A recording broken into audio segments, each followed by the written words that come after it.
Hey everyone, today I'm going to be reviewing Artemis by Andy Weir. Most of you probably know Andy Weir as the guy who wrote The Martian, one of my favorite books a couple years ago. I really liked the movie with Matt Damon, and so when I heard that Artemis was coming out, the next book by Andy Weir, I made sure that I was ready to get it. One thing to note about Artemis is that it is not a direct sequel to The Martian. They're two completely standalone stories, and pretty much the only thing that they have in common is that they both take place in space. So just getting that out of the way. So Artemis takes place on the moon. The moon is now colonized in this little city or this clump of towns in these bubbles where people are living their lives. The major tourist destination, obviously, who doesn't want to go to the moon? The thing is, it's super expensive to go there, get there, travel back and forth, and just to live there. So the city is comprised primarily of super wealthy, high-class people, and the lower class, I guess, the people who are making all the stuff happen day to day, the working class. So our main character, Jazz, is like a porter is what they call it. It's a delivery person, part of the lower class type of working people,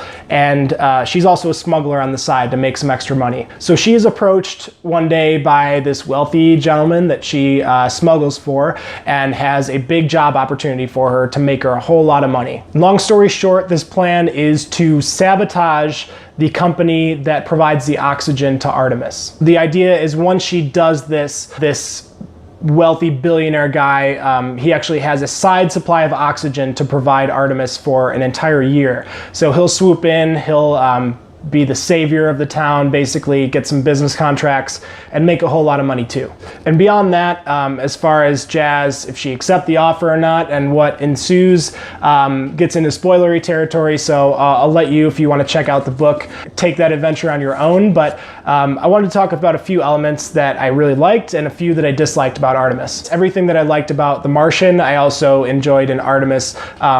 Story-wise. So it was really fast-paced, it was fun, believable from a sci-fi element. The author really goes into depth explaining a lot of the things that go over my head science-wise. But in this book, I think it really came around to the main character for me, Jazz.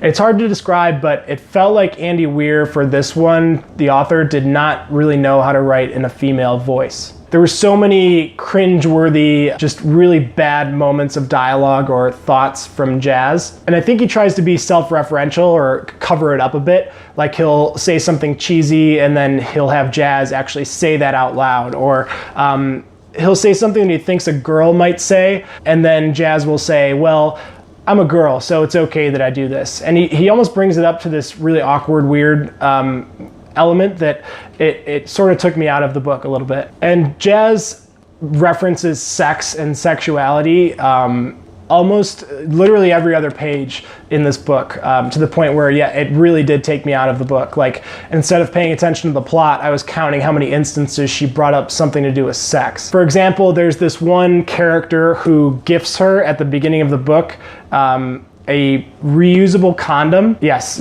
sounds really gross. And he's like, try it out, have fun with it. See, like trying to be funny, I guess. And I thought it was just a one-off gag or a joke in the book, but it kept getting brought up between these two characters to the point where I didn't know if it would play a bigger part in the plot moving forward, like if this condom was gonna save the day somehow. But no, it went nowhere. Like, it wasn't funny, and it just kept getting brought up and had nothing to do to move the story along. It was just an example of something that just didn't really make sense and didn't hit for me. So getting the main character out of the way, I know how difficult that sounds to be when you're reading a book, but if you can get over those elements, Artemis is a really fun book. It's that fun heist type of vibe. Like I said, Andy Weir really goes above and beyond to make sure that the story seems plausible. In The Martian, I think you'll remember that he connects everything together and really brings you into Mark Watney's brain, essentially. So you know what's going on, but you also know what he's thinking and what's plausible on the moon and in space. So that element is there, and I really appreciate it. So long story short, I think the question is, if you have or have not read The Martian, that will be a good gauge